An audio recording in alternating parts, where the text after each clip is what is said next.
Hello everyone, this is Ramola D from Ramola D Reports, and I am doing a very quick news break. This is NewsBreak 81, I think, and I'm doing it because I had a very interesting conversation with a good friend from Australia, Corbus Hendrick, and he's the one who has led me to these documents that I'm going to share with everyone. And this information that is actually widely available online on the World Health Organization website and on various other websites. And what it reveals, however, is pretty huge. What it basically reveals is that this entire COVID-19 so-called pandemic that we are seeing around the world was actually the product of a plan, a world plan that 194 countries signed off on. And in fact, it was the consequence of a world agreement made many years ago, and something to which all of these countries have been building up onto the present day.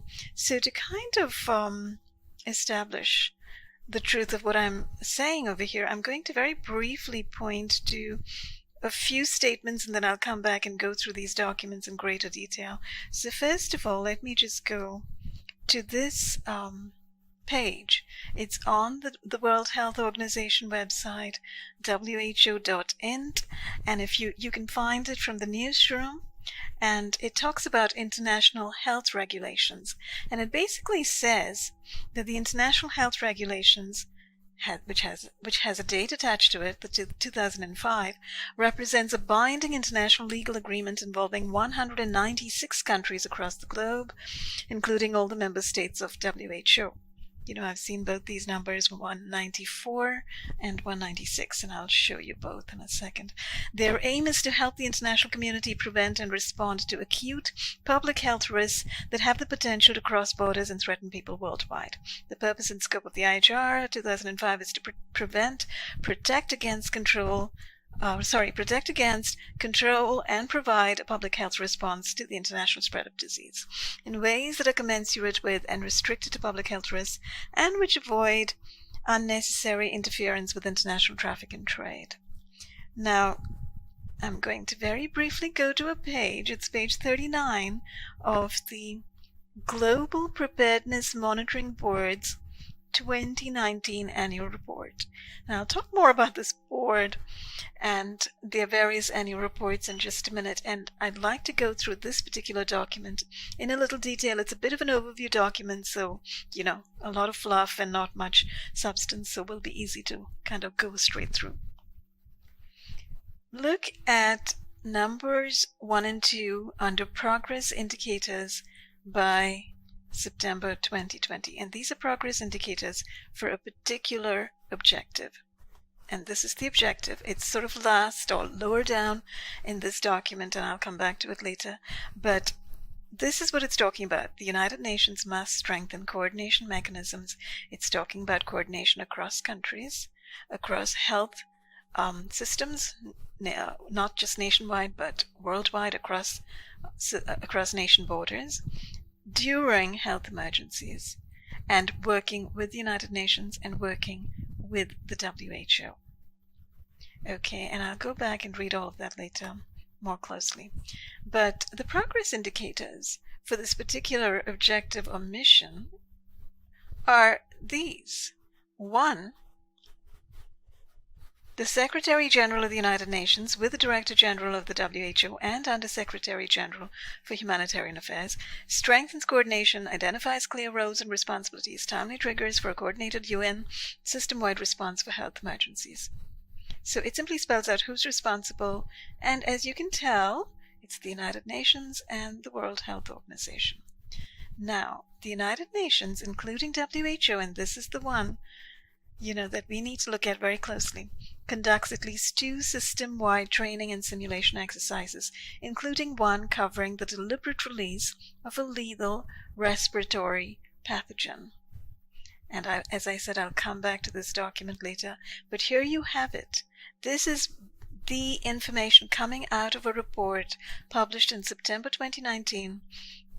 The United Nations, including WHO, intended to conduct at least 2 system-wide training and simulation exercises, including one covering the deliberate release of a lethal respiratory pathogen. Now this document right here. I can enlarge it a little bit. This document is the bulk of the agreement, the International Health Regulation Agreement that was signed off on by all these 194 or variably 196 countries in 2005. And this agreement has been stated to replace all of the other agreements that have held up till then internationally, various international sanitary and health agreements. And there's a whole list of them, and I'll go through this later. So this document was published in 2008, but it actually carries the gist of an agreement that was signed off on in 2005. And we'll come back to it in just a minute. So keeping in mind this agreement, keeping in mind what this annual report has stated, requiring the UN, including the WHO, to conduct system-wide simulation exercises, and then going straight to, not just Event 201, I'll come back to that in just a minute. Event 201 actually occurred in October 2019. That annual report was published September 2019. So here we've got Mike Pompeo. I'm going to try to play this. The Chinese government was the first to know of this risk to the world. And that puts a special obligation to make sure that data gets to our scientists, our professionals. This is not about retribution. This matters going forward. We're in a live exercise here to get this right. We need to make sure that even today, the data sets that are available to every country, including data sets that are available to the Chinese Communist Party, are made available to the whole world. We need to know immediately. The world is entitled to know. The Chinese government was the first to know of this risk to the world. And that puts a special obligation to make sure that data gets to our scientists, our professionals. This is not about retribution. This matters going forward. We're in a live exercise here to get this right. We need to make sure that even today, the data sets that are available to. So we've all seen this. We've seen this little snippet at a press conference where Mike Pompeo pretty much said that we're in a live exercise, and President Trump turned to him and said, well, you should have let us know. So this has obviously gone around the world several times. It's still, doing the rounds on Twitter as well. It should, because it's one of our first cues and keys that this entire COVID-19 scandemic is a simulation exercise. It's a drill, much like very many other false flags we've seen. But of course, as we all know, it's egregious. We're almost into the 4th month or 5th month of it right now. Economies have shut down around the world. People have lost their jobs around the world. I'm still in India, and over here, there's been incredible damage done to many sectors of the population, in particular the migrant labor population, but also various socioeconomic classes, particularly at the lower end of the ladder, those who had day jobs, who had domestic work, who had, regular wage labor, that very blue-collar jobs that were simply wrenched from them as, all of these edicts to stay at home ensued. So, this kind of damage has been done to every other country in the world as well, all across Asia, all across Africa, all across, the states of Australia and the USA and South America, Central America. So the damage has been extensive, comprehensive, and should be unacceptable to all of us, particularly when we begin to find out that all of this was done on the basis of an exercise. Now, what was this exercise based on? Whose bright idea was this? And what exactly were they doing?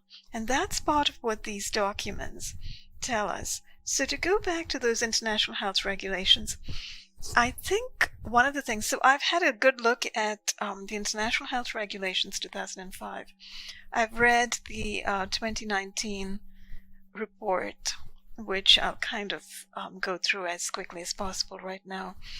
And I've also looked up some information from other so-called think tanks or so-called non-profit charitable organizations that are engaged in policy analysis, always from the point of view of the globalists, and working very much hand in hand with the WHO, the UN, Agenda 21, Agenda 2030, the World Economic Forum, all of it.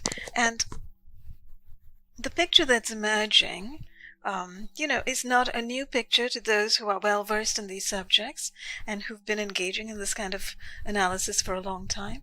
But basically, to the rest of us, the picture that's emerging is that this notion of standardizing healthcare, not just inside a country, inside the US, for instance, or inside the UK, but across nation borders, across the entire world, under the aegis of the World Health Organization and a whole bunch of other international organizations associated with it, and foundations, and foundations such as the Bill and Melinda Gates Foundation, the Wellcome Trust, and then organizations like the Stimson Center, the Aspen Institute, and various others, the Pirbright Institute, etc.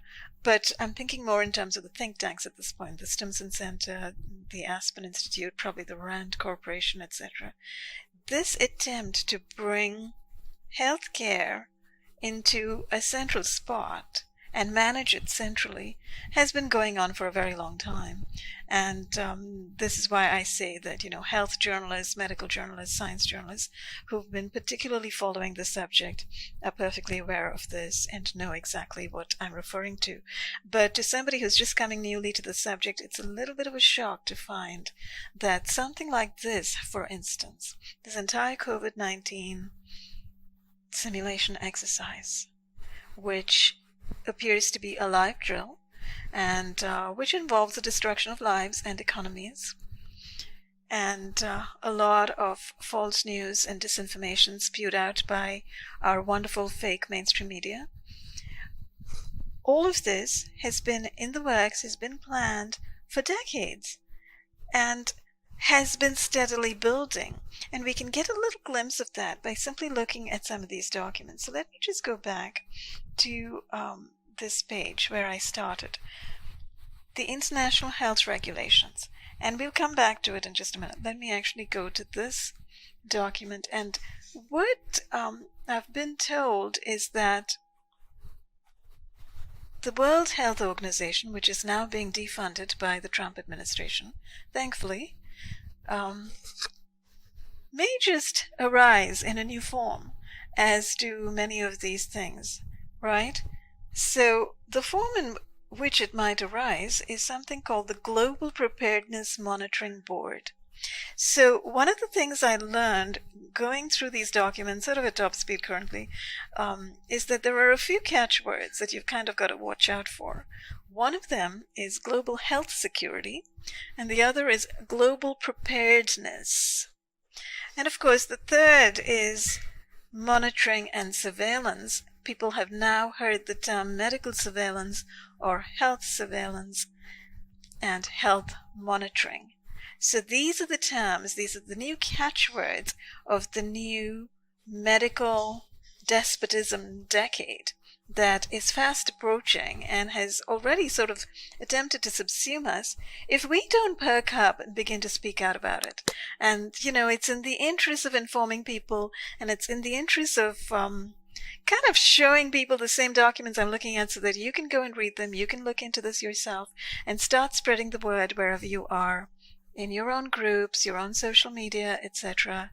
Take this video and spread it, widely and wildly as much as you like, because the whole point is to point to these documents. This is, and to these catchwords, because we need to wake up just about language. A world at risk, and I love looking at the colors as well over here. The lovely blue-green world is suddenly blaringly at risk in red. Annual report on global preparedness for health emergencies, September 2019. Global Preparedness Monitoring Board. So let's keep that name in mind, and every one of these words in mind as well: preparedness and monitoring, because they do mean something. So here we have September 2019. Look at that picture over there with everybody wearing surgical masks and walking about. All that blue, that light blue. And here's the logo of the Global Preparedness Monitoring Board. And we're going to find out about it in just a minute. Who comprises this board? So here we have a bit of a clue. There are people who've developed the background papers for the GPMB, and these are the organizations involved: Anthrologica, the International Federation of Red Cross and Red Crescent Societies, Independent Oversight Advisory Committee for the WHO Health Emergencies Program, Johns Hopkins University Center for Health Security, University of Oxford, Chatham House, Wellcome Trust, the World Bank Group, and the World Health Organization. Yes, right. World bankers are surely deeply interested in our health care. So then we go down and you see the writers who are being named of this report, and so on. I'm just going to come to the first part of this report over here. There we go. This is what I wanted to look at. It's a 15-member board. It's made up of political leaders, heads of agencies, and experts, led jointly by Dr. Gro Harlem Brundtland, former Prime Minister of Norway, Director General of the World Health Organization, Mr. Elhaj Asi, Secretary General of the International Federation of the Red Cross and Red Crescent Societies. And I'm going to just go all the way down to the end of this document briefly, just to show you these people, because we have some pictures of who they are. So here is the board. Former Prime Minister H.E. Dr. Gro Harlem, Mr. Elhaj Asi, Dr. Victor Zhao, President of the National Academy of Medicine, USA, Dr. Chris Elias, President, Global Development Program, Bill and Melinda Gates Foundation, Sir Jeremy Farrar, Director, Wellcome Trust, UK, Dr. Anthony S. Fauci, Director, National Institute of Allergy and Infectious Diseases, Miss Henrietta Fore, Executive Director, UNICEF, Dr. George Gao, Director General, Chinese Center for Disease Control and Prevention, People's Republic of China. Chinese Center for Disease Control and Prevention. Let's keep that in mind. This is the Chinese CDC Director General. He is a member of this 15-member board, the Global Preparedness Monitoring Board. So he knows all about this report, everything it says, and he has signed off on it. He signed off also on the International Health Regulations of 2005, which required simulation exercises.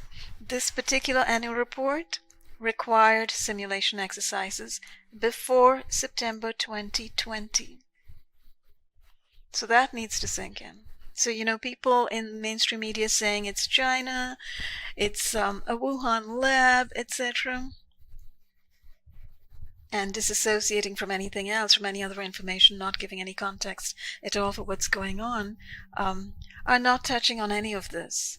That here we've got a global preparedness monitoring board that's been in action for many years, and that's keeping to the international health regulations that 194 or 196 countries signed off on, and all of them agreed. All of these countries agreed to engage in simulation exercises, particularly in 2 live training and simulation exercises for the sake of data collection, those data sets that Mike Pompeo mentioned in his press conference, by September 2020. So to me, this is kind of absolutely huge, and so this is my first, approach to this information and my first publishing of this information. And no doubt if I look around, I might find other people have been publishing similar information or this information. If they haven't, they should be. So, this is something that all of us should be sharing, resharing, tweeting, retweeting, and sharing with each other around the world. All of us, just basic common humanity, because we need to know this. Minister of Health, Republic of Rwanda, she's in on it. Minister for Foreign Trade and Development Corporation, the Netherlands. Europe, the Netherlands are in on it. Russia, the Minister of Health, Russian Federation, Professor Veronika Skvortsova. Professor Ilona Kickbush, Director of Global Health Center, Graduate Institute of International and Development Studies, Switzerland. Dr. Yasuhiro Suzuki, Chief Medical and Global Health Officer, Vice Minister for Health, Ministry of Health, Labor and Welfare, Japan. Japan's in on it. Dr. Jeanette Vega Morales, Chief Medical Innovation and Technology Officer, La Red de Salud, UC Christus, Chile. Professor K. Vijay Raghavan, Principal Scientific Advisor to the Government of India. India's in on it. So what does this tell you? These countries are very aware of what's going on. These countries signed the dotted line. They took the pledge. They signed off on this treaty. They agreed to engage in a pandemic exercise. So I'm just going to, show a little bit more information based on this. And all along as I go through this, really the thing to keep in mind is the language that's being used and has been used for a long time, and the fact that these things have been in the works for such a long time. So it's really, reading these documents, you have an insight into a kind of a way of not just speaking and writing, but a way of thinking that is being projected onto us. So we are being encouraged to think as we read this information that the world has fallen into a horrific pit, and horrible diseases are just around the corner every second. And if it weren't for the glorious efforts of this particular group of people keeping an eye on things for us and building these initiatives across time, we would simply not know what to do in terms of being prepared for pandemics, health emergencies, and we would always be at risk. And in fact, that's the title of this report. The world is at risk. The world at risk. The goals, let's look at the goals. The goals of the board are to assess the world's ability to protect itself from health emergencies, identify critical gaps to preparedness. Remember, preparedness is one of those keywords to watch out for. So on the basis of preparedness, just like public safety and public health risk, they are engaging in massive crime. I mean, I can only call it crime when I look across at what's happening in the world today. And if people haven't yet seen my interview with Peggy Hall, where she out and out calls the people who are breaking the law by projecting laws and orders on all of us to wear masks, socially distance, etc. She outright calls it tyranny, and that is absolutely right. Hats off to Peggy Hall for saying that, and for bringing that to everybody's attention. That's Peggy Hall. Interviews with Changemakers, number 18. Please check that out on YouTube.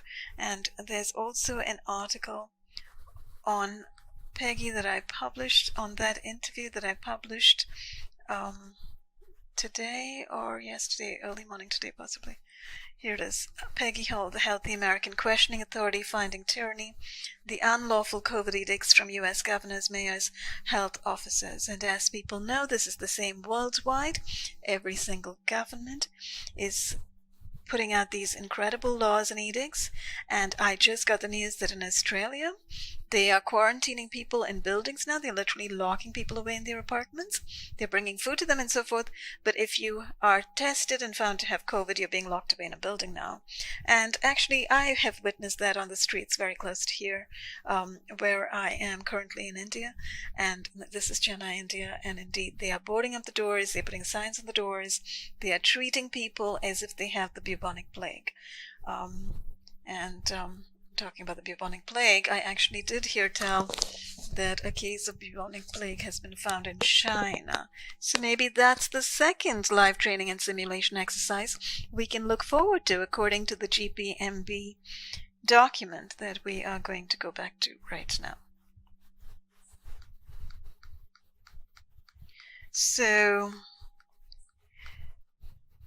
the board has a 5-year initial term, and this is just stuff about how the board is constructed and what it does. It explores, identifies needs and actions required to accelerate preparedness for health emergencies. So in actuality, what has already happened, and we are not in the realm of conspiracy theory or projecting and trying to see conspiracies. We are actually looking at a conspiracy. We are looking at a group of people who have come together from around the world, who have formed a global monitoring board. They're calling it a Global Preparedness Monitoring Board. They're working under the aegis of the WHO, and they might replace the WHO because they're well poised to do that at this point in time. They represent world figures, they represent world systems in healthcare and medical services, and they have come together with a common goal to engage in global health security in the name of public health. So they are, in a sense, kind of extending what the WHO has been doing all along. But it appears with a focus, and that focus is epidemics, plandemics, sudden disasters of that nature. And I understand the future of global health security is also to look into disasters. So that's what we can expect to see. The point I wanted to make about pandemics and this fear that we're all being given that, we're going to be hit with a new virus that's going to be just around the corner is, of course, disassociated from that other much larger enterprise, which some of us know a great deal about, and that enterprise is bioweaponry and biowarfare. And the US has been engaging in bioweaponry research for a very long time, and, decades. And so has the UK. As we can tell now from the many patents, the coronavirus patent in itself gives away that story. So the time period that we have come to, it appears, is the time period of moving from just developing viruses and developing bioweaponry, but to using these viruses and bioweaponry on world populaces. Who is it going to be used on? It's going to be used on all of us. It's like we're all in a war zone. The entire world has become a war zone. It's become a war zone certainly for electromagnetic weaponry, as I've reported very often. It's also become a war zone for bioweaponry. And in fact, it appears that bioweaponry and electromagnetic weaponry work hand in hand really well together. Because there've been lots of experimental weapons testing programs where viruses and EMF radiation are being tested in tandem. I have actually seen the statements, not the statements of work, the RFPs, the request for proposal, on the fedbizops.gov website, looking to examine the effects of viruses on large populations in the presence of radiation. So that's a point that I think we need to keep in mind, that we've moved into a space of weapons testing, bioweapons testing, and the battle space is planet Earth, really, and all of humanity. All of us are sitting ducks over here for these bioweapons being unleashed on us. And, of course, there's a large portion of PSYOPs associated with it as well, as far as COVID-19 or coronavirus is concerned. For a very long time, none of us could figure out if there was a real virus. If there is a real virus, what is a virus? Do viruses matter? And all of those conversations are very, very apt and relevant and germane. But there are also bioweapons.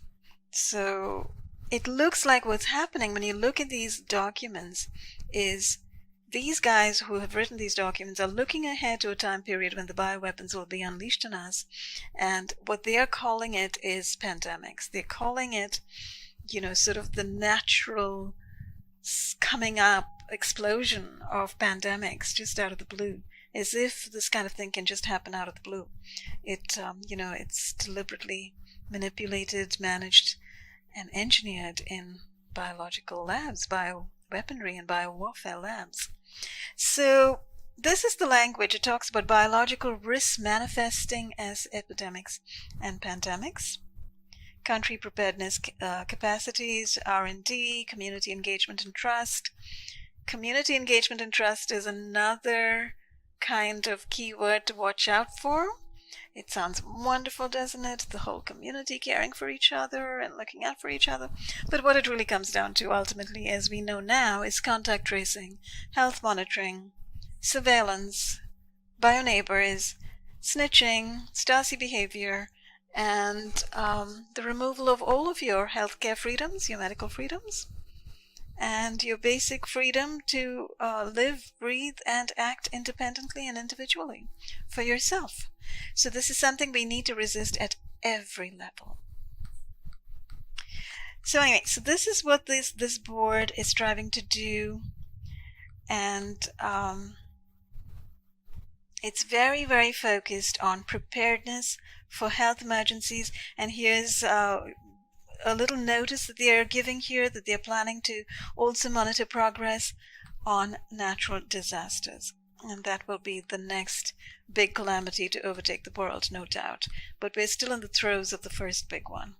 So let's go back. And so they talk about 7 actions.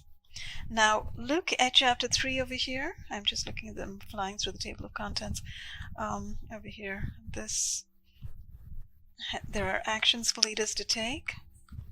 Leadership is so important. Effective systems are so important. Basically what they mean is they want all the prime ministers of all of the countries to sign off on this. Effective systems is to bring in every country's Ministry of Public Affairs, Public Health, Medical Services into action, and play out the same game, the same scenario, playing out the same phase 1, phase 2, phase 3 lockdown, shutdown, and they've managed to achieve that.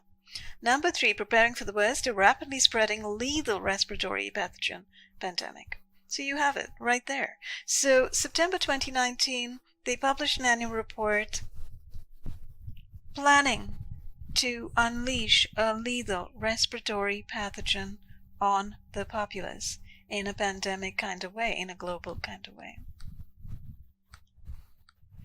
Financing, international coordination. Coordination, collaboration, community engagement are all the key words that they are using to create buy-in from us, from people who do care about others, who do care about health, who do care about taking care of our elderly and our children, but who are being conned into thinking that if we just engage in these particular behaviors and do exactly as we are told in terms of these top-down bureaucratic management protocols in the realms of contact tracing, testing, submitting to tests, submitting to precautionary measures which they decide are best, such as masks, such as quote-unquote social distancing, then we would indeed be engaging in the right community action for ourselves and our neighbors. We would be respecting ourselves and respecting our neighbors. We would be really, engaging in healthful, safe, and community-centered practices. So that's the problem, that it's when you read this and sort of see the double speak in the language, that's when you begin to really get a sense of what's going on really in our midst, and that's that we are immersed in as well, is really rule by deception. We are in the middle of a gigantic psyop which is using here and there actual material harmful agents against us. So for the most part, the coronavirus is probably just another flu virus that's not going to harm us. But on the other hand, this desire to unleash bioweapons on us is very real, it appears. So here we go. Look at the language. There's a very real threat of a rapidly moving, highly lethal pandemic of a respiratory pathogen killing 50 to 80 million people. I mean, is this the deepest dream and desire? And wiping out nearly 5% of the world's economy. This is why they have put it in language, and this is why they have published a report, because this is their intention. And holding this intention as a mission objective, they work all of their so-called preparedness actions around it. And the language is absolutely convincing. A global pandemic would be catastrophic, creating widespread havoc. The question really to ask is, why are you, as a preparedness monitoring board, why are all of you guys so focused on a possible pandemic? Where does that thinking come from? Where do these viruses come from? Where does the thought of these viruses come from? And then you go on to the military side of it. Who's developing these? In which labs? What are they developing? And unfortunately, yes, we are in the world of bioweaponry at that point and biowarfare at that point. So when they talk about disease amplifiers such as population growth, strains on the environment, climate change, dense urbanization, exponential increases in international travel and migration, now they've destroyed the airline industry, right? That's they're really kind of cut that down in one blow. So in any case, all of these supposedly increase the risk for everyone everywhere. This is the doublespeak. You've got disease amplifiers, and underneath you've got no mention of biowarfare. Leaders at all levels hold the key, their responsibility to prioritize preparedness. So this language where they're requiring leaders to prioritize preparedness is echoed in the international health regulations, which kind of puts the onus of responsibility on the leaders of countries and demands that they actually sign off or surrender to requirements, global requirements by the WHO and by this board to engage in preparedness activities continuously, to report back and show and kind of permit an auditing of their preparedness system and activities, and so on. Create transparency so that the WHO has got a hold over every prime minister or president and every country's health services. So this is how this world government has already been elbowed and jostled into place over the last 20 to 30 years. This has already happened. These quote-unquote leaders, traitors, have already signed off on this.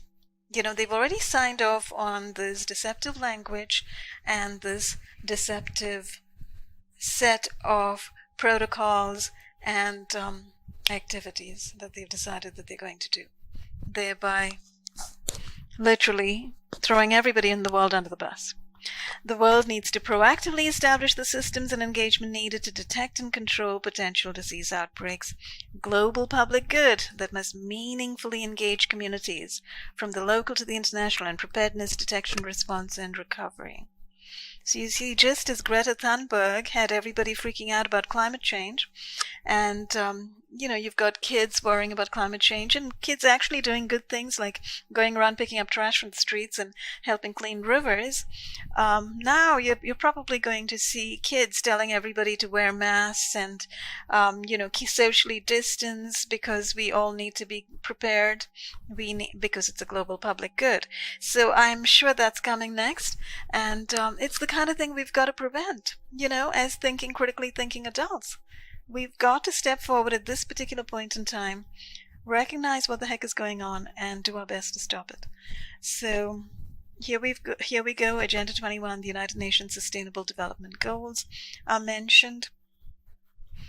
To improve, I love this, investing in health emergency preparedness will improve health outcomes, build community trust, and reduce poverty, thereby also contributing to efforts to achieve the United Nations Sustainable Development Goals. Oh, great. Build community trust and reduce poverty. Sorry, the World Bank and its fractional reserve lending has not just failed at reducing poverty around the world, it's increased poverty. And poverty could have been removed many years ago, decades ago. It still could be removed overnight. poverty is being kept in place by large organizations like this, global organizations. So this is just nonsense. This is just language. So anyway, coming back to what this report is all about, this board says it's looked at a whole bunch of panels and commissions following all the many pandemics, the 2009, the 2014, 2016, and now we begin to see that all of these pandemics have been rolled out. Every single one of these, Ebola, Zika, whatever, the dengue virus, chikungunya, H1N1, they've all been rolled out probably from the Naval Bioweapons Lab or something similar. It's all been rolled out from a biowarfare lab. It's all been pandemically labeled, and it's been rolled out periodically. And what's been building is this global health security agenda, about which we'll find out more shortly. So, meanwhile, the language that's used is, we've allowed a cycle of panic and neglect. We need to ramp up efforts. We need to be prepared. We need to act, etc. And, in trying to find out what exactly this GPMB is all about, I found my answer here at the bottom of the page, advocating at the highest levels so that continued sustained commitments, political, financial, and social, are high in the political agenda and will increase accountability for follow-through. So, the doublespeak over here is that you've got this global body sitting outside every country under the aegis of the WHO and the UN, that's going to hold every country, every nation state accountable, politically, financially, and socially. In other words, it's going to demand, it's going to assess, it's going to make sure that every single country falls in with a plan and does exactly what these guys want them to do. Because why? The world is at risk, but we have the tools. We need leadership, the willingness to act forcefully and effectively, and therefore we have our puppets in place. So here are the 7 actions that they want the world to do. Commit, and I'm going to kind of fly through this, and I'll come down to the end pretty fast. Heads of government must commit and invest. Prioritize, dedicate domestic resources. So in other words, never mind that, you have other priorities as a nation. You need to make sure your people are employed, your people are happy, your people are safe, healthy. No. You've got to engage in a massive fear cycle over here. Focus on viruses and pandemics that are going to be coming your way down the road, and start building infrastructure to standardize healthcare, to standardize prophylactic treatments, and standardize medical treatments, so that you'll be ready, you will be prepared. And this is part of national and global security, universal health coverage, the Sustainable Development Goals. Everyone needs a national action plan for health security by September 2020. And you have to have identified your resources and started to implement your plan. So really what we are seeing now today in July 2020 is the implementation of this plan, the National Action Plan for Health Security of your particular country, whatever your country's come up with, which is probably, a carbon copy of what the country next door's come up with, is being implemented right now. Countries and regional organizations must lead by example. And now the mystery about those G7 meetings, G20 meetings, G77 meetings is revealed. This is what they sit around talking about: global health security and engaging in these national action health security plans and needing to follow through. So progress indicator for this one: you've got to have these regional organizations monitoring their commitments to preparedness for health emergencies. So you see how already countries have been kind of clustered and clubbed into little larger regions now through these G7 and G20 and 77 programs. All countries must build strong systems, whole of government, whole of society approaches, multi-sectoral simulation exercises, prioritize community involvement, building trust, engaging stakeholders, legislators, representatives of human and animal health, security and foreign affairs sectors, private sector, local leaders, women and youth. So you see, these are the large parties of people in our midst who are going to be conned, if they haven't been conned already, into doing all these things in the name of global public good, global public health, national health, public health, etc. But what it really is a very communal, can't think for yourself, just fall in line, follow the plan that someone else has set up for you kind of system, and do what's asked for you. Go ahead and vaccinate those poor babies. Give them polio. Don't think twice about it. It's the oral polio vaccine from the Bill and Melinda Gates Foundation. It's supposed to be for the global public good. And, just leave that area and don't look back, where you see hundreds of girls and young boys struggling after they get polio. So we all know that scandal about the Gates polio story, which really needs to be covered in detail, but about which there's very little information really. It's something hard to cover. Anyway, going back to this, the Strong Systems Progress Indicator by September 9, 2020, you've got to have a coordinator, a board, commissioner, or agency, somebody to lead. The WHO is going to have cost packages of priority interventions, harmonized coordination mechanisms, networks, institutions, etc.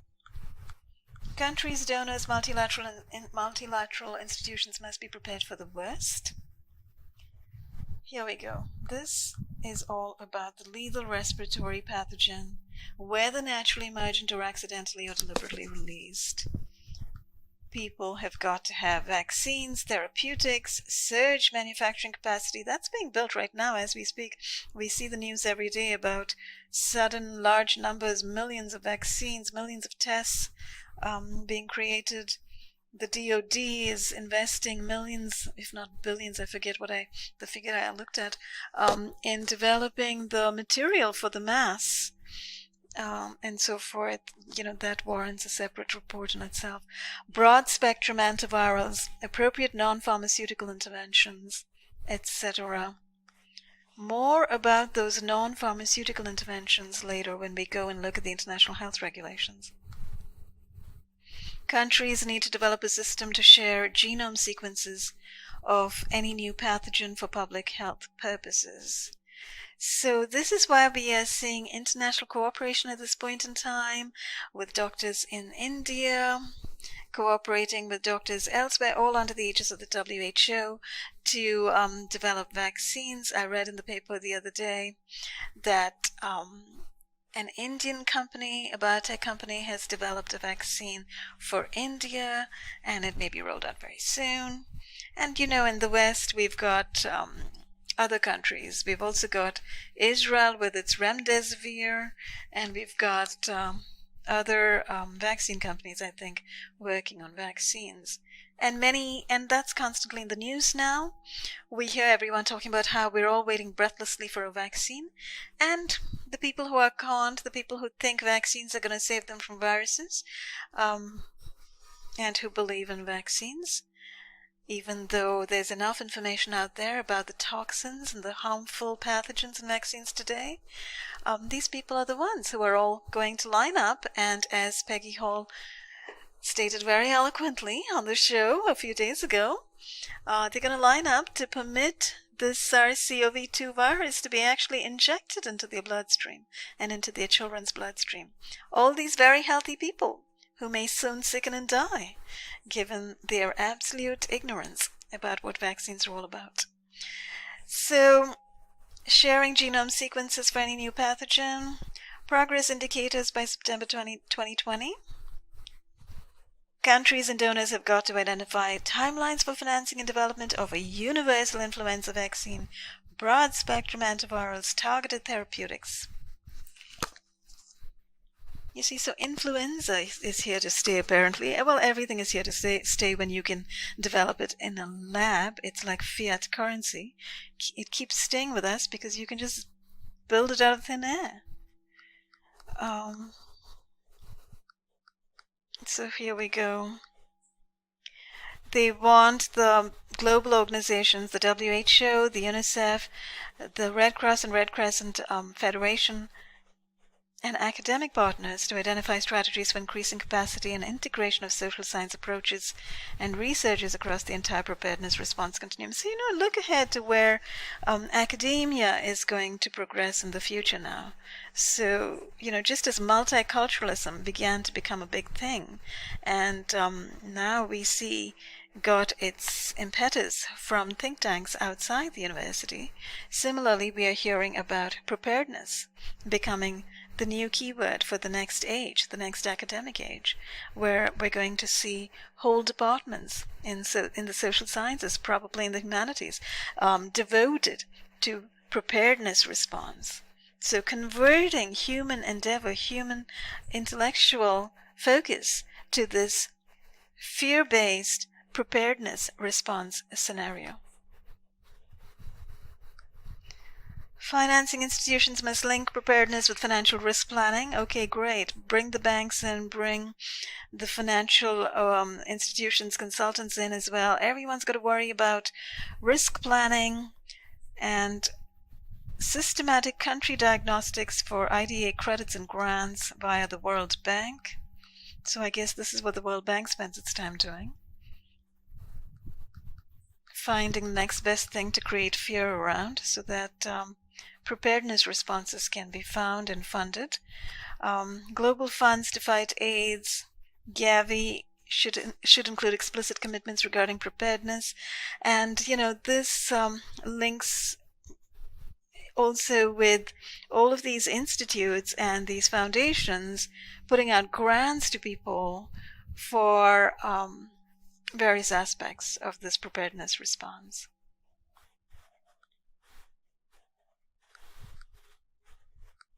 Progress indicators, IMF and the World Bank should integrate preparedness, international funding mechanisms, expand the scope to include health emergency preparedness. It's all about extending this notion of the emergency room in the hospital to the entire world. So we all live in a state of breathless anticipation to see the next emergency roll in to our own lives, to our own living rooms, health emergencies.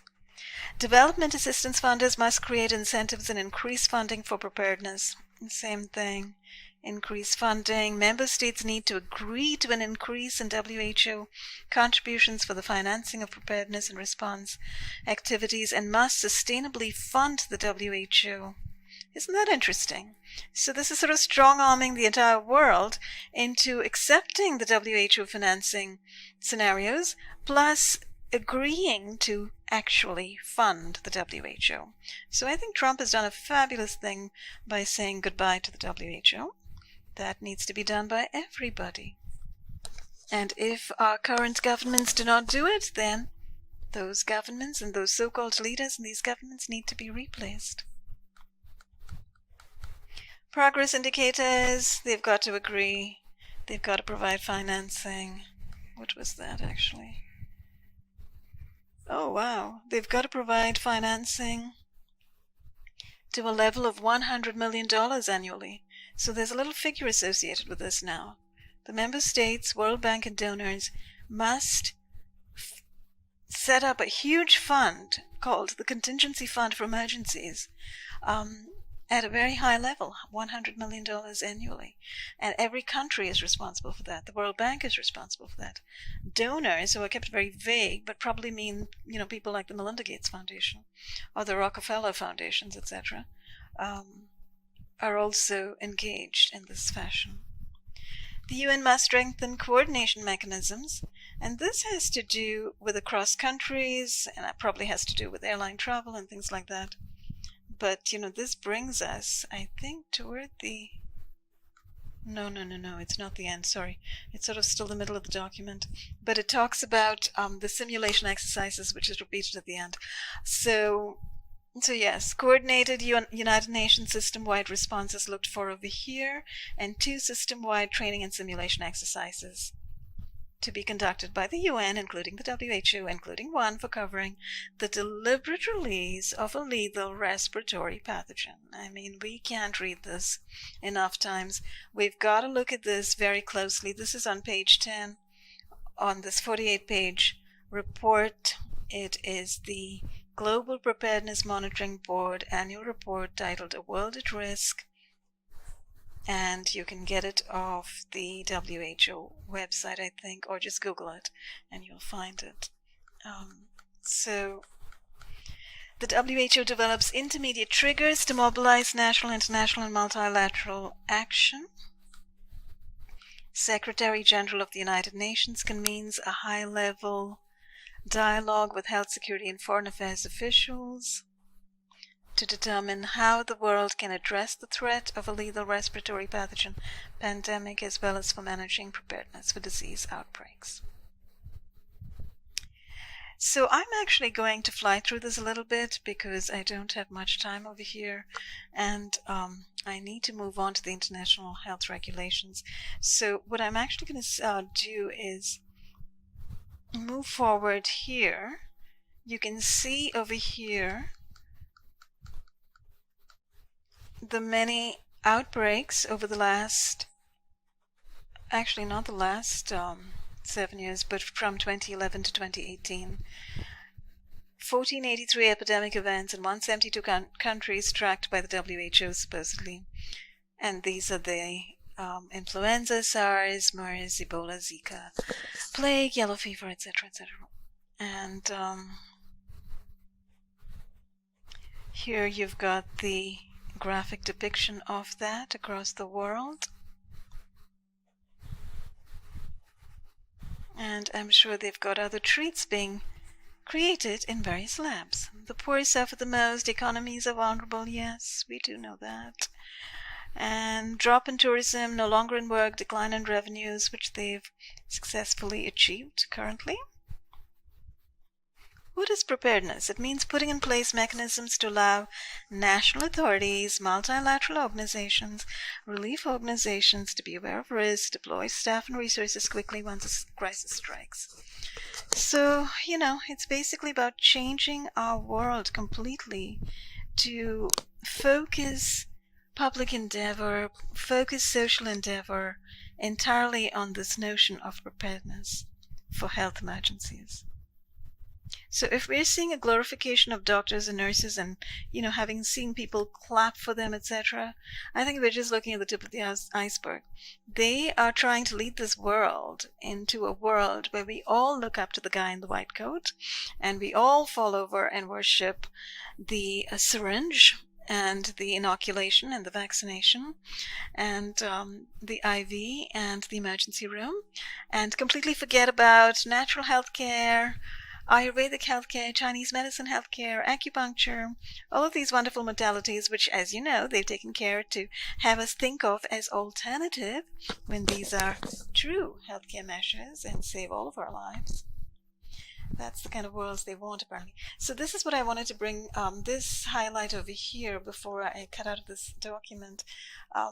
Over here, and it's on this page. Leadership drives progress. All countries have adopted the binding international health regulations, IHR 2005, a treaty requiring governments to develop national care capacities to detect, assess, report, and respond to health threats, as well as to report any public health emergency of international concern to WHO and to take corresponding action. So this is the point. When I came to this point in this document, I looked up international health regulations and I found it online. Again, it's at, the WHO. You can go find it. This is the document. This is the second edition, published in 2008. And let me actually enlarge the TOC so you can see what it is.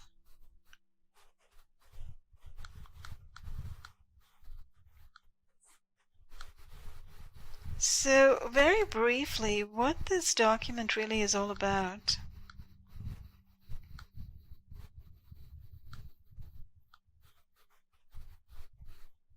it codifies everything. And remember, so these countries, 196 countries, have signed off on this document. They have agreed to what's in this document. This document is, if you read it closely, you can tell it is the code to which these countries and these countries' leaders have bound themselves to. And it is a code or a treaty or an agreement to submit to the authority of the WHO and the Global Preparedness Monitoring Board, to submit to sharing data across borders. And you know, whose data is this? This is personal data, quote unquote personal, because the word personal really is being used in a kind of corporate way, the notion of person as corporation, etc. But it's really your private data. It's your DNA data. It's your medical health data. It's your data and my data. It's your DNA data. It's your medical history data. It's everything about you. This data is being collected, and it is being, stored in gigantic global databases, but it's also being provided to these large global organizations. In other words, this particular document right here seems to be the document by which all of these countries have submitted to a global government, to a one world government. So if people think that, the New World Order, the one world government is round the corner, yet to come, might not happen, it's just a conspiracy theory, take a look at this document, just read it for yourself, and figure out what it actually means when every leader of all of these countries agrees to doing a whole bunch of different things, setting systems in place to monitor people's health constantly, setting systems in place to assess people at borders, at specific places, constantly, and particularly during the time of an epidemic or a pandemic. A lot of this language has to do with a pandemic. And then have a whole bunch of protocols in place to address the issue of people being sick. And we see that in action now with this COVID-19 stuff, right? With all these shutdowns and lockdowns and quarantines and whatnot. And so that's one part of it. And then another part of it is what kind of treatment, what kind of prophylactics, which is a preventative, leads directly in the direction of vaccines for this lot. Because this is the medical system world, the Western allopathic medical system world, which is absolutely wedded to this notion of vaccinations. So when they say prophylactics, they mean vaccinations. And then medical treatments as well, other kinds of medical treatments.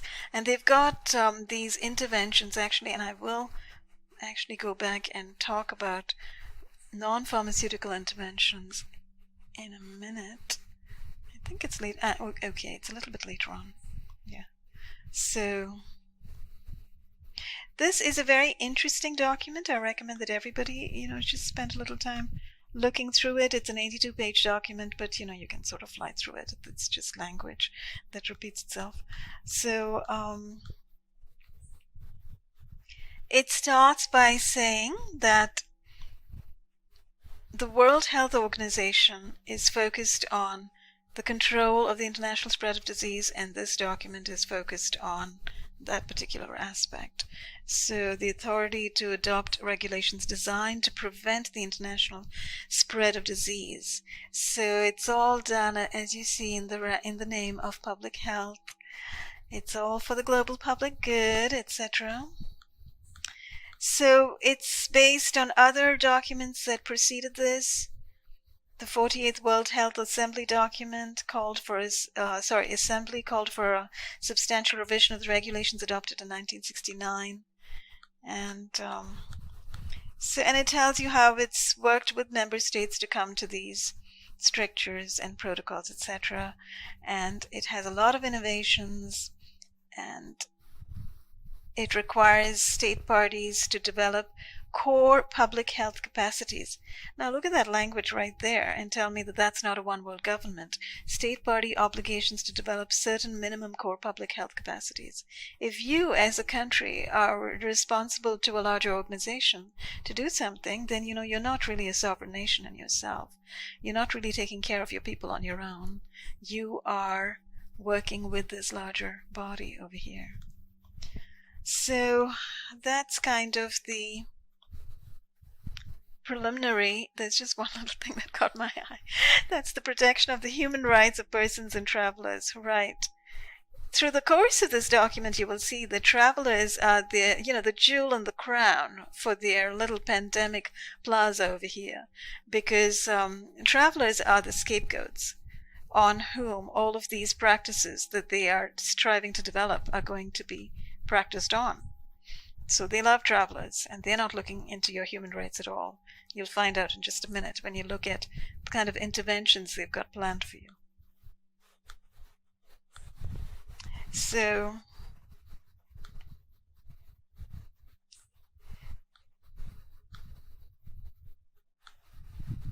all right, this, it's just written in the language of treaty agreement. It tells you who's who, and it tells you what they are actually doing in terms of this agreement, and what how member states are involved and accountable, and what they are required to mobilize in their communities. They are required to build, strengthen, maintain capacities under the International Health Regulations 2005, collaborate actively with each other and the WHO, provide support to developing countries, take measures to further the purpose of the IHR, and then work with a whole bunch of other international organizations such as the International Civil Aviation Organization.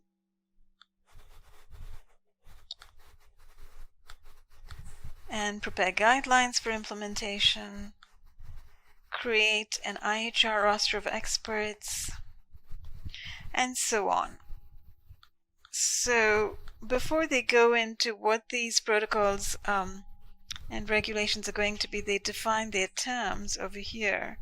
And the two terms I think I'd like to really look at are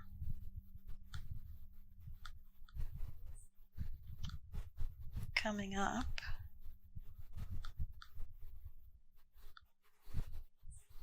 Here we go. So in the case of a traveler voyage involving entry into the territory of a state other than the territory of the state on which that traveler commences the voyage, intrusive means possibly provoking discomfort through close or intimate contact or questioning. Invasive means puncture or incision of the skin, insertion of an instrument or foreign material. So, it's very interesting that these two terms are being distinguished in this fashion. I think we need to know how they are defining it. Not that you have to accept their definitions of it, because you certainly need to question their definitions themselves. But it's interesting just to see how they've defined it.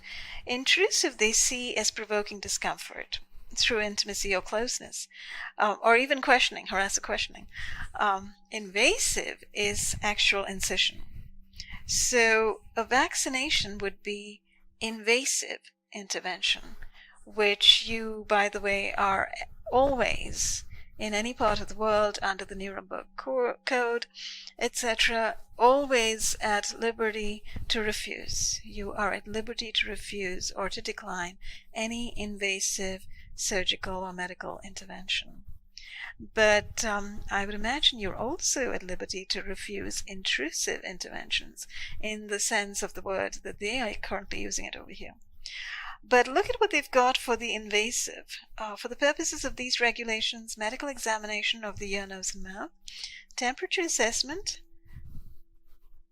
using an ear, oral, or cutaneous thermometer or thermal imaging, medical inspection, auscultation, external palpation. Look at that. That's hugely invasive. Touching your skin. Retinoscopy, external collection of urine, feces, or saliva samples.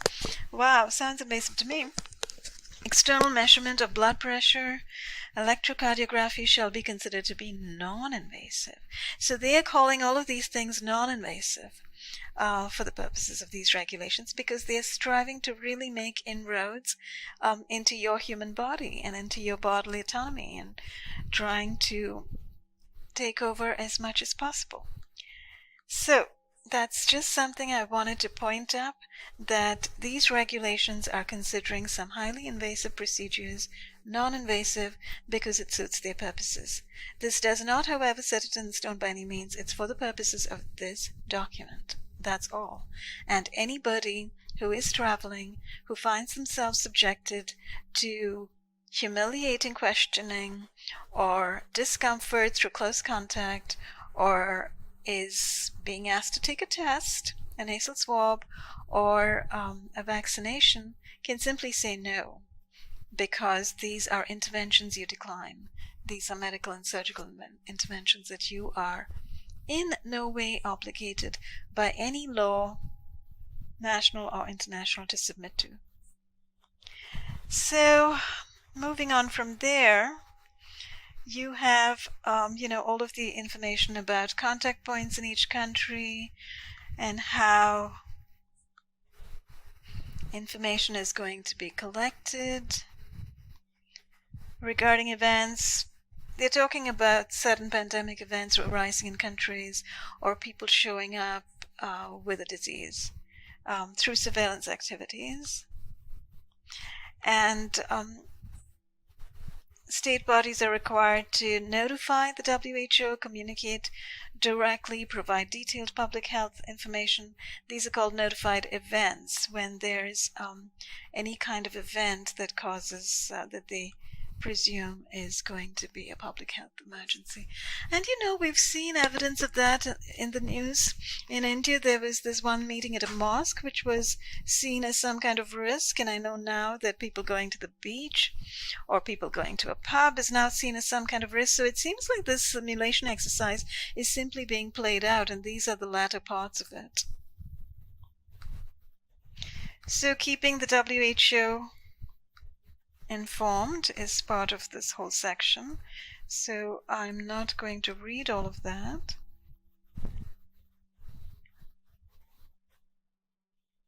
And then the WHO will come back with recommendations as to what to do, so that's what these other sections are all about.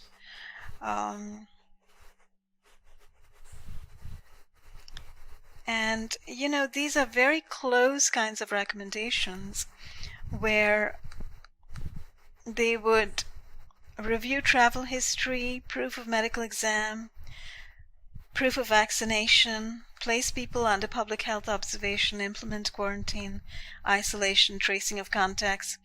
Tracing of contacts is here in this document, September 2019.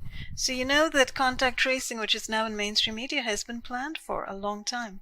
And so has all the other stuff that Bill Gates is now talking about.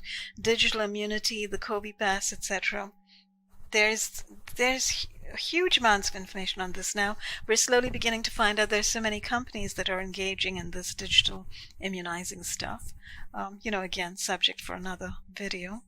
I'll have to actually move toward a close in a few minutes here. So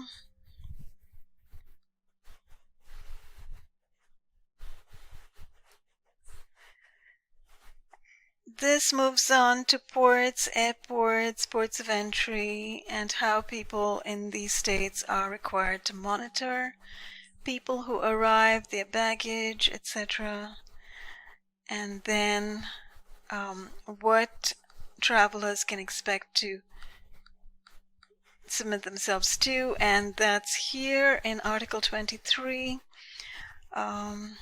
They get to look at the traveler's destination, the origin point, the itinerary, and subject them to non-invasive medical examinations. In other words, all of those things mentioned earlier. The thermometer, the temperature taking, all of the external blood pressure monitoring, the ECG monitoring, all this other stuff is being seen as non-invasive. But, everybody who's traveling needs to know they're well within their rights to say no to any of these. You just say no. Very often, I think airports and airlines will not let you board planes or enter airports without submitting to some of these. And I think some of these strictures currently are the mask, submitting to external temperature taking, those two in particular. But the mask, as Peggy Hall has explained to all of us, people are medically exempt and can be medically exempt. You can claim a medical exemption. They do not need to ask you for documentation. They cannot, just based on, definitely in the US, based on HIPAA rules and medical privacy, they cannot. I don't know if this is true for every country, but you could give it a shot. You could say that, you have a medical condition, you need to breathe, you are subject to, I don't know what, asthma or anxiety attacks if you can't breathe. As most of us might be subject to if we can't breathe through these masks through which you really can't breathe. So this section is interesting because it talks about people being offered prophylaxis or vaccinations. And then travelers to be vaccinated shall be informed of any risk associated. So this language is very disturbing to me because it suggests that at some point they might take it upon themselves to simply vaccinate people. So you can't travel, in other words, if you don't get vaccinated. This is why reading this document is really important, and beginning to find out more about the situation is also very important, and beginning to speak out, really, and push back against this mandatory traveling vaccination kind of scenario. Everybody kind of needs to do that, really. So, and there's a lot of other information about ships, aircrafts, civilian lorries, trains and coaches in transit,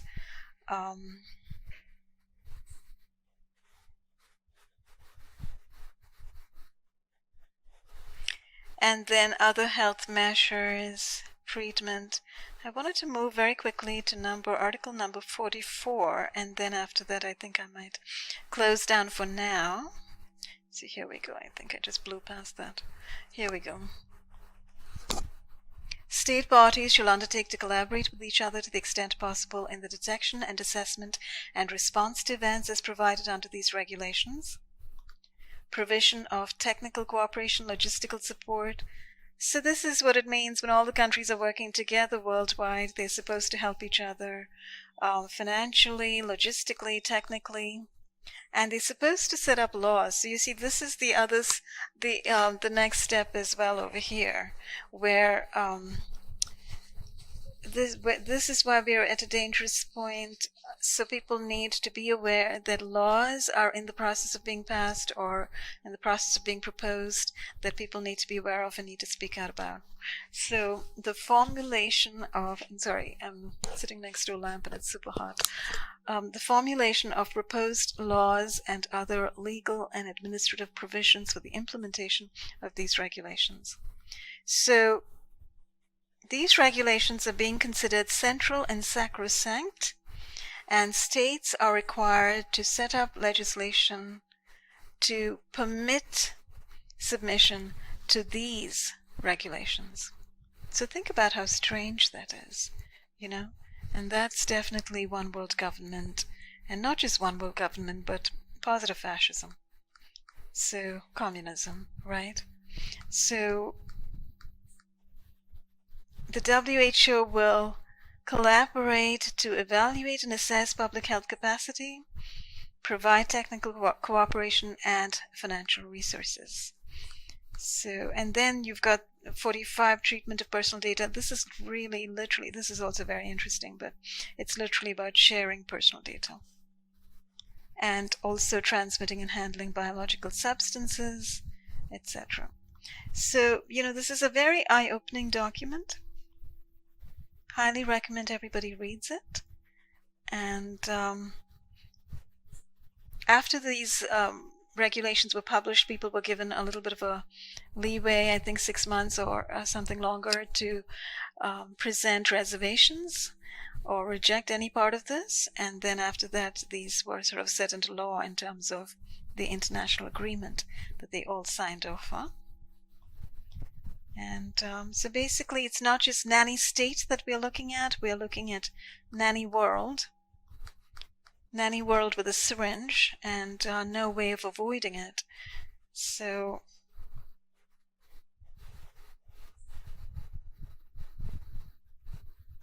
it is and there's all sorts of health certificates and documentations for travel that's mentioned over here. And here we have the countries, state parties to the international health regulations, and entered into force on 15 June 2007 for the following states. You can see the entire world appears to be here. Asia, Europe, South America, Central America, Africa,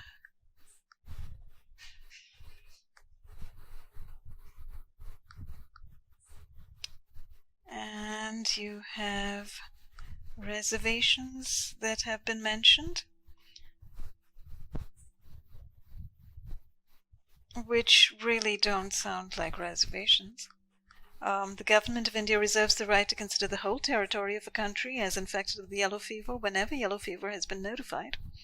So that doesn't sound like a reservation. It just sounds like an extension of the fascism. Anyway, so very interesting all around. But basically this international health regulation has been agreed to, and it's a binding international legal agreement. So within this realm of this judicial system or legal system that these countries have bound themselves to, they have bound themselves to this particular agreement.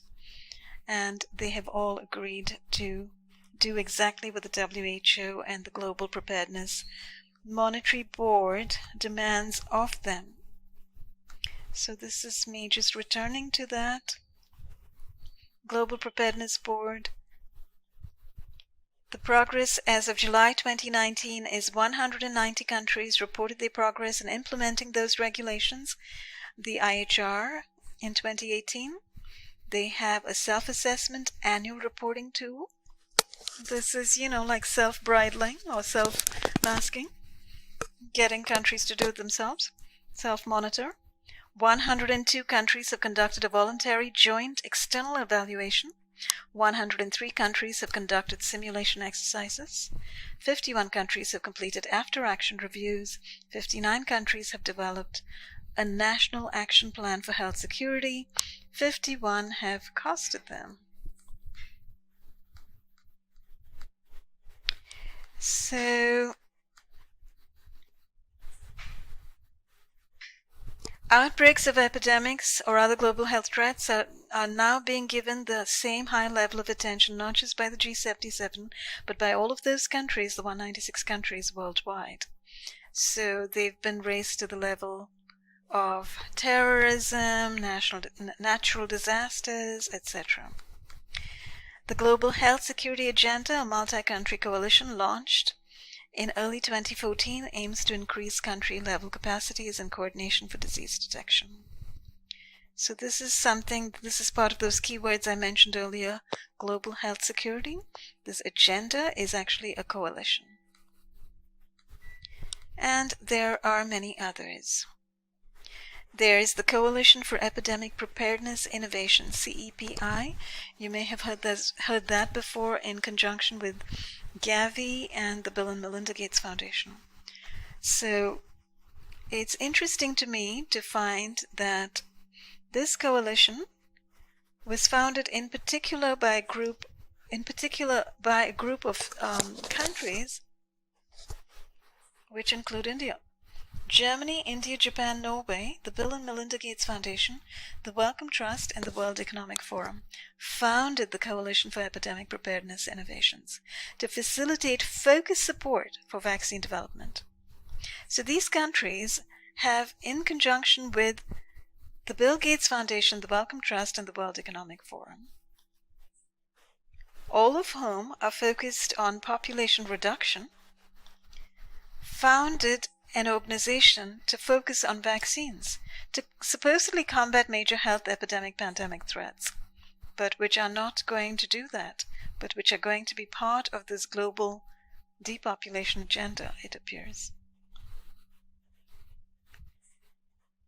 So, only 1/3 of countries have the capacities required.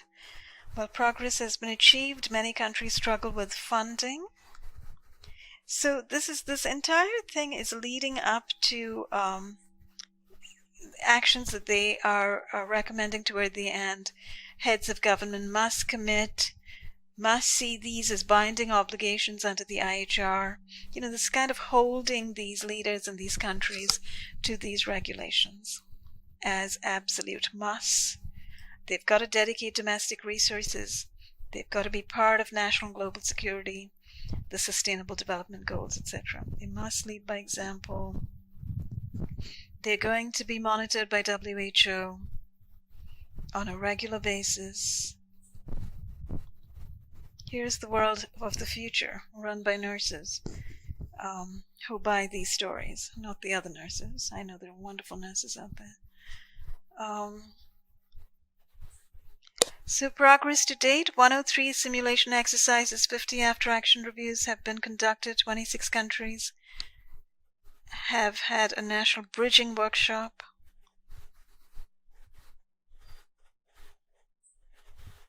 All countries must build strong systems. I am kind of flying through this, I'm just showing you what is happening here with this global monitoring preparedness board. It's requiring that these countries simply comply, and that's what this document is all about. So they've got the regulation document, which was sort of a binding international legal agreement, and then they've got this document saying you've got to comply with that document, with those rules that you've already signed off on.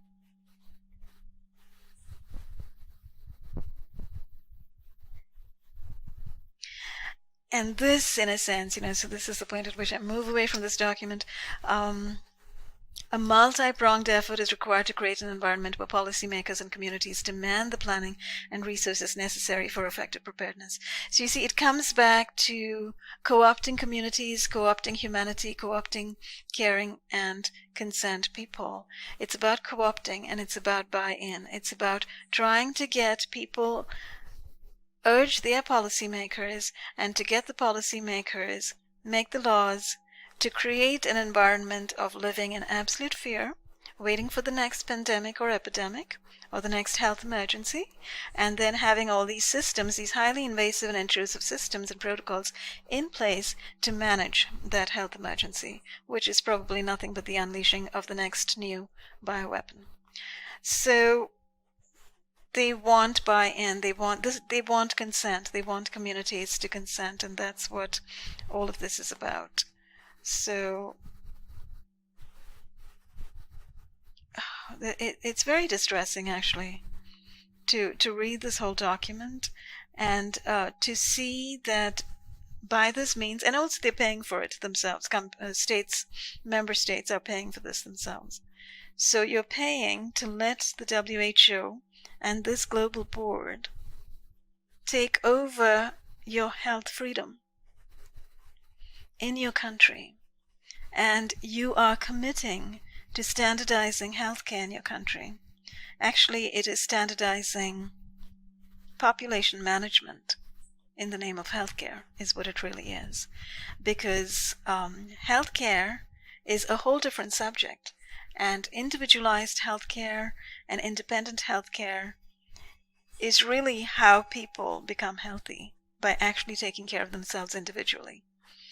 And submitting to larger groups, submitting to larger organizations, as this expects and demands, is absolutely part of the problem over here. So I'm just going to briefly fly through a couple things. One is this video over here, and this is a video that was made about this event 201, but made recently. And I don't know. Okay, the sound doesn't appear. Oh, here we go.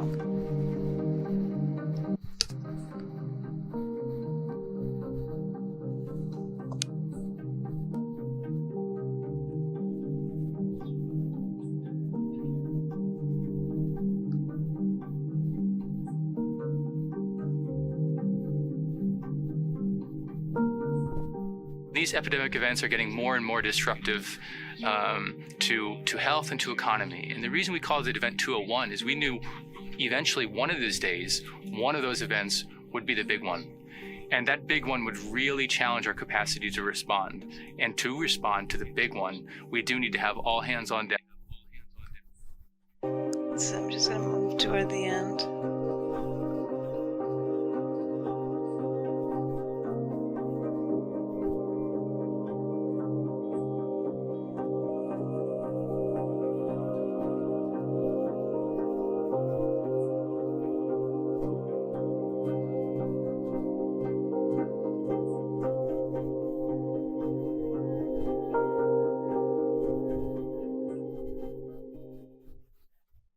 So this is all from the World Economic Forum.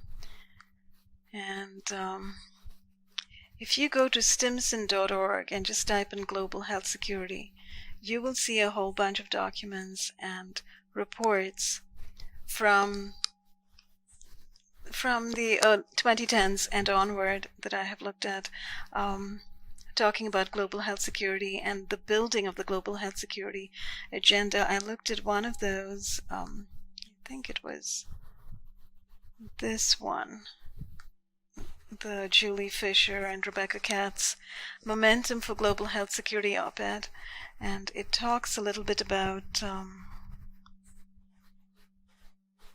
coming together to fight every kind of biological danger. America signed an agreement with the World Health Organization to affirm our commitment to meet this challenge. This was in 2013. And so there is a US WHO Memorandum of Understanding and a formal recognition of global health security.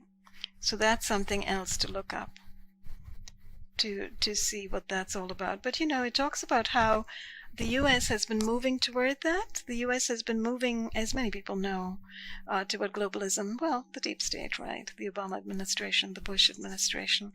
Hopefully Trump is rolling all that back. Looking up Wellcome, you see Wellcome's partnership with the World Health Organization. And, the whole Wellcome Trust foundation itself is a huge subject in itself. So I'll tackle that another day. Wellcome is working with the WHO. That itself is also very interesting. But I'll go into that another day. If you go to the WHO and you click on, I think, how did I find this? I probably went to the newsroom and looked up,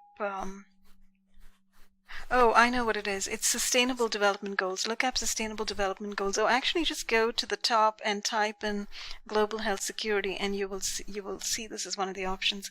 So you can pull it up, the Global Action Plan for Healthy Lives and Well-Being for All. And this is completely related to those Sustainable Development Goals that you'll see in the WEF, and you'll see in Agenda 21 and Agenda 2030. So after you've read the international health regulations and then you see the Global Action Plan, it will automatically click as to how they're doing this, how the doublespeak is working, and what they're really doing. Primary health care, think of that immunization schedule, torturing poor little babies with hundreds of vaccines. Sustainable financing for health. Anything sustainable is highly questionable. Community and civil society engagement, community buy-in. Determinants of health, standardized health care. Who is anybody to determine your health or my health? Your health care and my health care are not the same thing and never should be. Innovative programming in fragile and vulnerable settings and for disease outbreak responses. Research and development in innovation and access. More bioweapons and more vaccines. Data and digital health, digitizing everything so we can control you with an RFID chip or nanotech in your body. What will success look like? Absolute slavery. Here we go. 360 degrees. Engage, accelerate, align, account. And submit. And there you have it. That's the Global Action Plan for Healthy Lives and Well-Being for all. So if you go to the gatesfoundation.org again and type in global security, you're going to see a whole bunch of grants across time. This is one of the ones that I pulled up. The Aspen Institute is, how is the Aspen Institute involved? How we work. Okay. Let me just go back for 1 second and see where that came from. Yeah, I just did a search and came up with a few possibilities over here to explore further. Oh yes, so this is from the Aspen Institute. Okay. And they're offering, I guess this stuff is just listed at, it is a grants database at the Bill and Melinda Gates Foundation. So the Aspen Institute in 2003 was offering a grant of $25,000 to support the publication of Biosecurity and Public Health in Search of a Global Treatment. So this global treatment or global vaccine program that we're seeing today, and all of the many global public health programs that we're seeing today, is something that has been intensively built up over time by all of these institutions and foundations, including this one, the Aspen Institute. And the topic is global health, development, public awareness and analysis, advocacy, and the grantee location is Washington. And you know, this is part of the entire Washington scene. I lived in the Washington area for a long time, and I'm a little aware of what goes on there from that side of things. But you see over here that this is how there is such a plethora of nonprofits in the DC area. And they are busy working on these kinds of grants handed out by institutes like the Aspen Institute. And here's Dr. Anthony Fauci speaking to, who was he speaking to?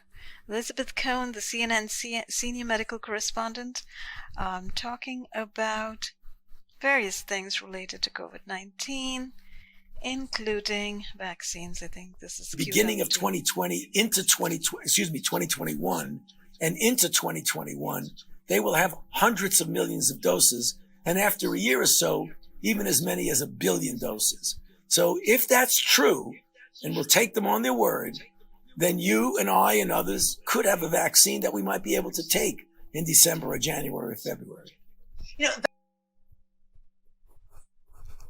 So just to play that back.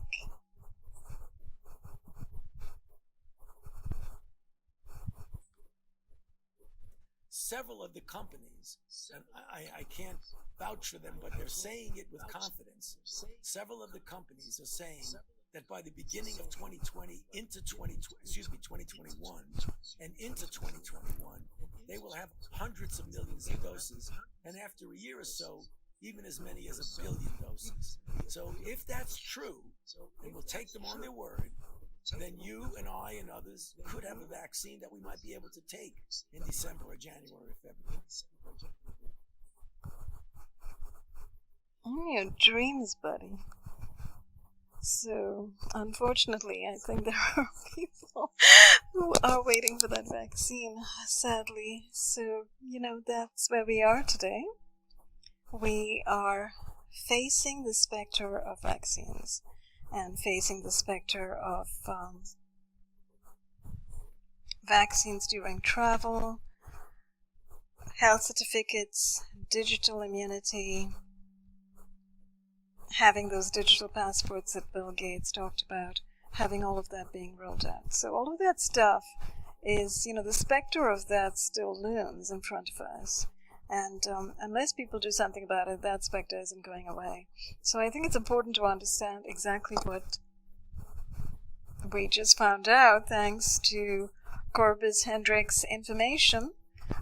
This is a simulation exercise, and 194 or 196 countries, I guess we have to go back and count that list at the bottom of the International Health Regulations Agreement document to find out the actual number. But these countries, most of the countries of the world, actually agreed to this, signed off on it, and okayed it, and have been building up for it have been working with the WHO and the Global Monitoring Preparedness Board for several years, over 2 decades probably.